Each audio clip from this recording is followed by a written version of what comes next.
دیکھیں صورتحال تو آپ کے سامنے موضوع بے تحاشا ہے اس وقت آپ کے سامنے.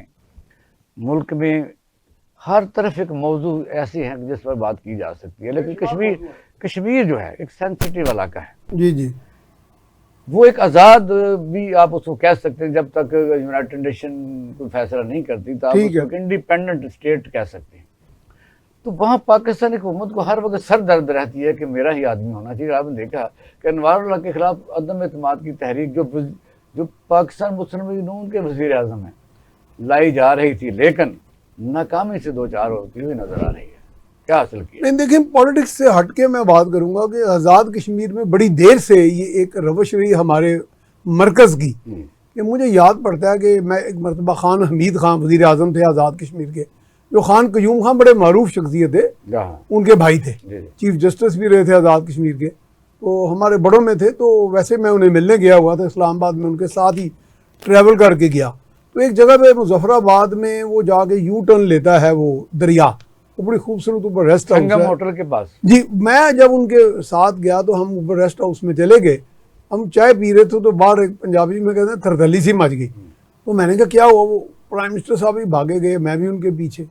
تو ہمارے ایک بڑے معروف بیوروکریٹ تھے جلال حیدر زیدی صاحب، ہاں بڑے مشہور، وہ جوائنٹ سیکرٹری تھے. وہ یعنی کہ وہ بہت بڑے عہدے پہ فائز نہیں تھے، بعد میں بہت بڑے عہدے پہ چلے گئے، لیکن وہ پورے آزاد کشمیر کو کنٹرول کر رہے تھے.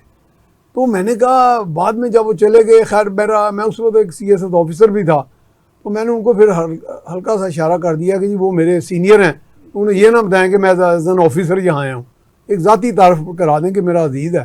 تو میں کہا وہ جا کے وہاں نہ میری سرزنش کریں کہ بھئی یہ کیا لینے آیا یہاں.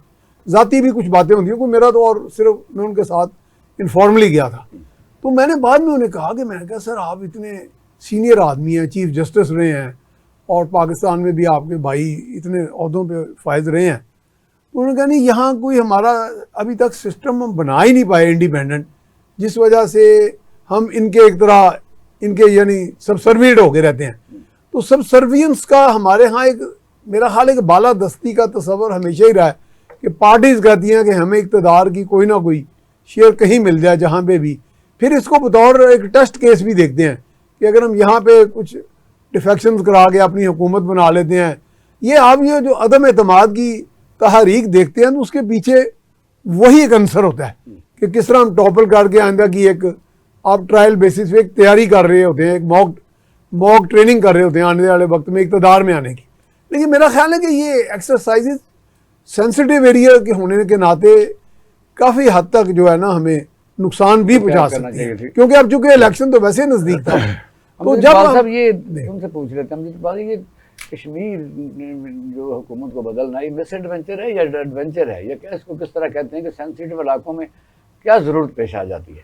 دیکھیے پہلی بات تو یہ جو آپ تھوڑا عرصہ باقی رہ گیا، یہ بات ٹھیک ہے کہ اس وقت ایک سیاسی طور پر ہو سکتا ہے کہ اس کا نقصان ہو، جو پارٹیاں جو اس کے عدم اعتماد کی کوشش کر رہی ہیں، پاکستان پیپل پارٹی ہے یا نون لیگ ہے، دونوں مل کر رہی ہیں نا اس کے اوپر. لیکن آپ کو یہ ذہن میں رکھنا چاہیے کہ یہ چند ہفتے پہلے جو کچھ آزاد کشمیر کے اندر ہوا، اس میں جو وزیر اعظم آزاد کشمیر انوار الحق تھے، ان کا کردار کیا تھا، اس کو ضرور ذہن میں رکھیے. پھر کیوں مطلب آپ نے سوال یہ کیا کہ کیوں ایسی ضرورت پیش آئی، کیوں ایسی مجبوری بن گئی. بیسیکلی آپ کہہ رہے ہیں کہ ان کا تعلق مسلم لیگ نون سے ہے، ان کا تعلق مسلم لیگ نون سے نہیں تھا، وہ پی ٹی آئی سے تھے. کلیم کر رہے ہیں، وہ کلیم اب کر رہے ہیں نا. معاملہ یہ ہے پی ٹی آئی سے، ان کے پی ٹی آئی سے تھے، ان کے وزیر پی ٹی آئی سے تھے، سارے وہ لوگ جو پیپلز پارٹی میں شامل ہوئے، کابینہ ان کی کابینہ ساری پی ٹی آئی کی تھی. اور یہ اگر ان کو اون کر لیا گیا. سر کن کو اون کر لیا؟ انوار الحق جو تھے مسلم لیگ نون مانتے ہیں، وہ ہمارا وزیر 2023 میں وہ پی ٹی آئی میں تھے. ٹھیک ہے، اب کہاں تھے اس وقت؟ وہ جہاں مرضی چلے جائیں. اس وقت وزیر اعظم تو وہیں سے بنے تھے نا، ان کی حمایت سے بنے تھے وہ.